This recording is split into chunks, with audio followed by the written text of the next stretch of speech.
Before this video begins, I would like to give a quick thank you to my Asban Team level patrons Fallon Cortez and Nathan Gibson. Thank you so much for supporting the channel.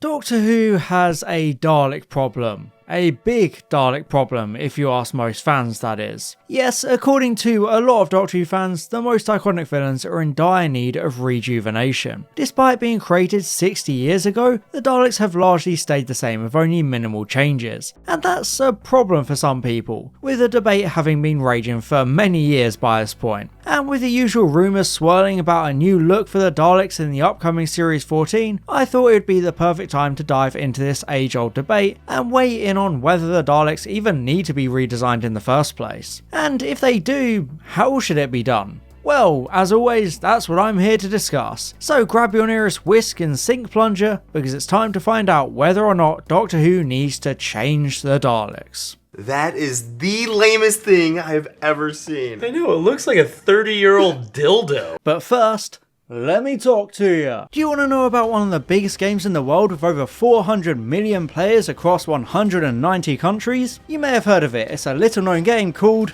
Raid Shadow Legends. Yep. This completely free-to-play game plunges you into the realm of Teleria, where the Dark Lord Siroth rules supreme. As one of the many long-dead Telerian warriors, you're resurrected to stop this dark shadow. Through both PvE and PvP gameplay modes, you're able to collect over 700 unique champions across 15 awesome factions, all endlessly customizable and upgradable. See these boots? Shoes of a champion. This chest armor? Shoes of a champion. Raid also pits you against loads of epic bosses like the fearsome Akumori the Phantom Shogun, an undead general guarding everything you need for the brand new Accessory Ascension feature, which allows you to upgrade your gear to even greater heights. Along with this new challenge, Raid features 12 terrifying and brutal dungeons, putting all of your skills to the test in exchange for all sorts of amazing loot. Something I love about Raid Shadow Legends is just how much you can do in the game. You can upgrade champions at the tavern, compete online in the arena, or play through the fun campaign, which is a great way to earn XP and level your champions up with its replayability and different difficulty levels. If you haven't already started playing Raid, then now is the perfect time, especially with the recent animated series Call of the Arbiter on their official YouTube channel. If you're new to Raid, then you can use my link or scan the QR code right here to get a free starter pack with this cool in-game loot. Once you're in and all set up, come find me under the name Full Harbo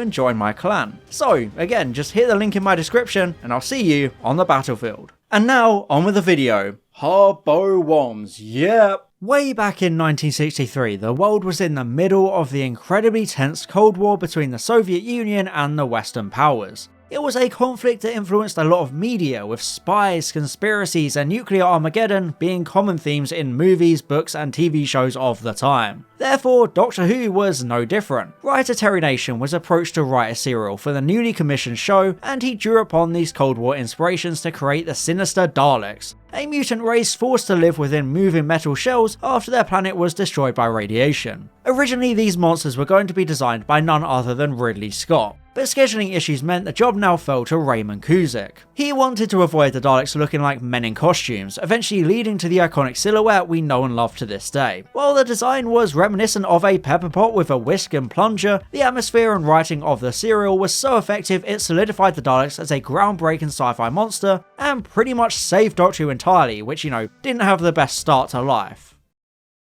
Throughout classic Who, the Daleks didn't see too much in the way of change. They largely retained that same general design, with basic quality of life improvements and small tweaks to modernise them and make them look better as the budget for the show improved over time. Colour schemes and materials changed. Some iterations had shinier, more metallic coats, whilst others had more matte coats, and in general they were made taller, smaller, and their suckers were shortened a little bit from their debut appearance. All very slight cosmetic differences like the eye stalks and dome lights, because the Daleks were already iconic as they were. We did get some more significant variations like Dalek Emperors and the Special Weapons Dalek, but as a whole the classic era didn't do too much to revolutionise the actual look of these villains, just developing the writing and their characteristics instead. After all, if it ain't broke, don't fix it. There were some brief attempts at completely changing the look of the Daleks, with Raymond Cusick submitting a completely new design for Doctor Who magazine in 1989, with their only actual appearance in Doctor Who media being the 1992 game Dalek Attack, which,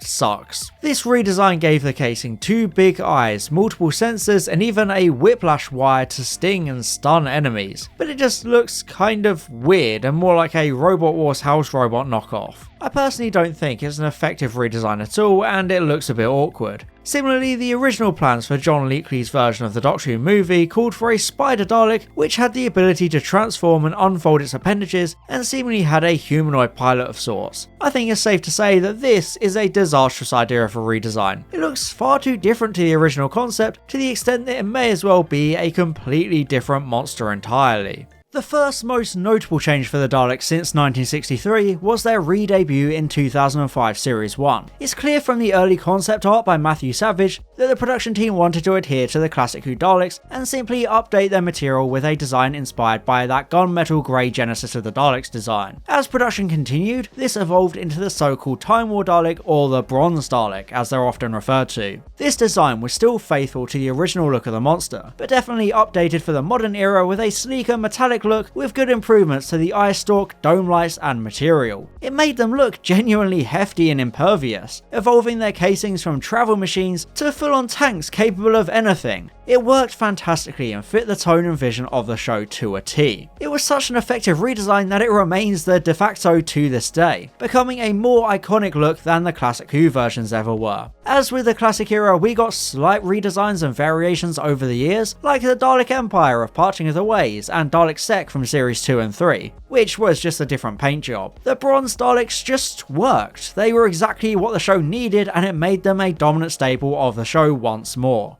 After the Daleks took a backseat during 2009, incoming showrunner Stephen Moffat was keen to bring the villains back for Series 5, with the episode Victory of the Daleks updating the Daleks to match the update of the show itself. Moffat wanted them to be bigger and more menacing, although he was inspired by the 60s Peter Cushing movies to make them more colourful too. Production designer Edward Thomas and concept artist Peter McKinstry offered up some pretty big departures from the usual Dalek silhouette, but Moffat wanted the same general concept that had worked for nearly 50 years by that point. This led to the bulkier and taller Paradigm Daleks, which were the most radical redesign of the Daleks in their entire history, with even the eyepiece changed to be more organic and the overall design having less bolts and rivets. These were all noble attempts at adjusting the villain, but the main problem comes with that colour scheme. McKinstry wanted to stick to a more metallic sheen, but Moffat decided that there should be bright colours, a decision that would ultimately spell doom for this redesign and cause them to go down in infamy as Rainbow Daleks, Skittles Daleks, or anything else overtly colourful. You can probably call them Teletubbies Daleks too. This Technicolor approach was a step too far for the Paradigm Daleks. I understand why they wanted to give these Daleks specific roles, but it was so hard to take them seriously when they rolled up looking like Power Rangers. They were understandably mocked and derided from the get-go, so ended up just kind of pushed to the side in future appearances. Asylum of the Daleks finally gave them that more metallic, darker look, but it was too late to salvage the reputation of this ambitious redesign, so the Capaldi era returned to the tried and tested Bronze Daleks. This brings me to the most recent attempt at redesigning the Daleks. After the failure of the Paradigm Daleks, fans were still pushing for a change to the villains, and new showrunner Chris Chibnall was also keen on evolving the Daleks to put a stamp on his own new era. In the special episode Resolution, we're introduced to the so-called Recon Dalek, one of the first of the monsters to leave Skaro, scouting out Earth and being destroyed in the far past, only to get resurrected in the modern day and cobble itself together in an attempt to rebuild itself. The episode itself was well received critically, but fans were more mixed on the new look for the Daleks. The design is still reminiscent of the bronze armour it originally had, but it's more rusted and patchworky because of its DIY nature. It's almost steampunk in a sense. I think it's a decent idea on paper, but the Recon Dalek just looks too skinny and bottom heavy. It doesn't really inspire much fear or terror. I do like the new eye stalk, but in general the Recon Dalek just doesn't do it for me. It works as a one-off though. Unlike the Paradigm Daleks, it's not a design intended to completely replace the existing look of the monster, so I can respect it in that regard.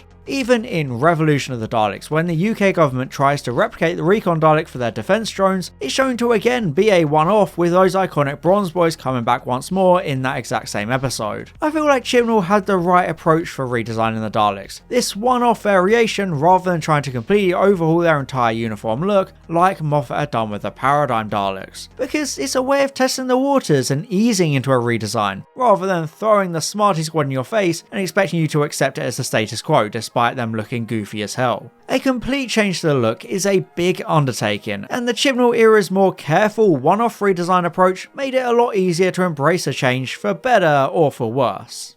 No matter how the past two showrunners tried to revolutionise the Dalek designs, they always reverted back to those Bronze Time War designs. I don't feel like this is down to laziness, I simply feel like it's as that old saying goes, if it ain't broke, don't fix it. The same reason the Classic Who design stayed so uniform. The Bronze Daleks are a pretty timeless design, they never really look hugely outdated or redundant, so there's no real need to change them dramatically like fans often seem to want. However, that doesn't mean the bronzes are perfect. Over the years, the props have started to degrade a bit in quality. They're less metallic and now look a bit cheaper and more plastically and matte now than they did back in the Russell T Davies era. I feel like if you're going to redesign these iterations of the monster, you just need to make some small changes, introducing those small quality of life improvements like the classic era had also done. Update the materials, adjust the dome size, just add these little things to reinvigorate the design and restore its incredible look like we saw in 2005. And I also think the main issue fans have with the bronze design is simply the colours. Ever since 2005, there has been almost no variation to the colour scheme of the Time War Daleks. Sure, we've had Dalek Sec, the Supreme Dalek, and a few background Daleks with different colour domes and bumps, but on the whole, it's always just been bronze. Where, you know, in the classic era, every couple of serials they would have a completely new colour scheme. So changing the variations of their colours would go a long way in making the Bronze Daleks look more different. And I'm not saying we need more rainbow Technicolor Daleks, what I mean is incorporating those silvers or greys of Classic Who, maybe even more white and black Daleks or more muted primary and secondary colours. There are countless fan-made renditions of what the Bronze Dalek style would look like with slightly different colours, and they look absolutely brilliant. So personally, I think that's the way to go. There's little wrong with the general prop design itself, it's one of the most refined and ageless of all the Dalek designs. So instead you make surface level changes to the general design, keeping that same iconic silhouette but changing up the colours a bit more, and in my opinion that's just how you solve the problem. Because they'll look fresh and different without compromising that winning design, because you know, they don't need to become spiders or whatever.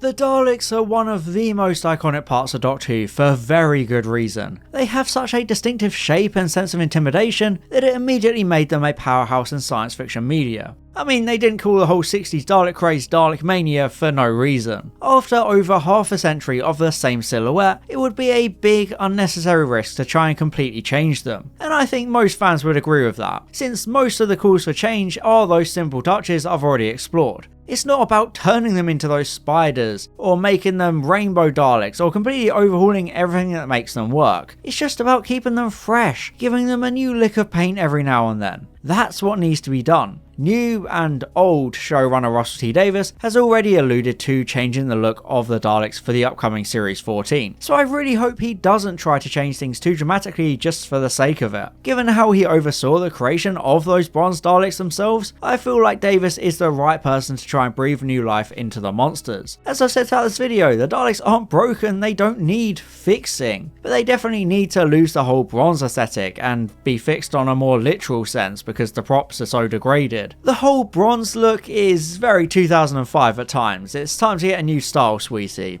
But what do you think? Do the Daleks need to be redesigned? And if so, how would you do it? Let me know in the comments. Thanks for watching, and I'll see you next time. Bye bye.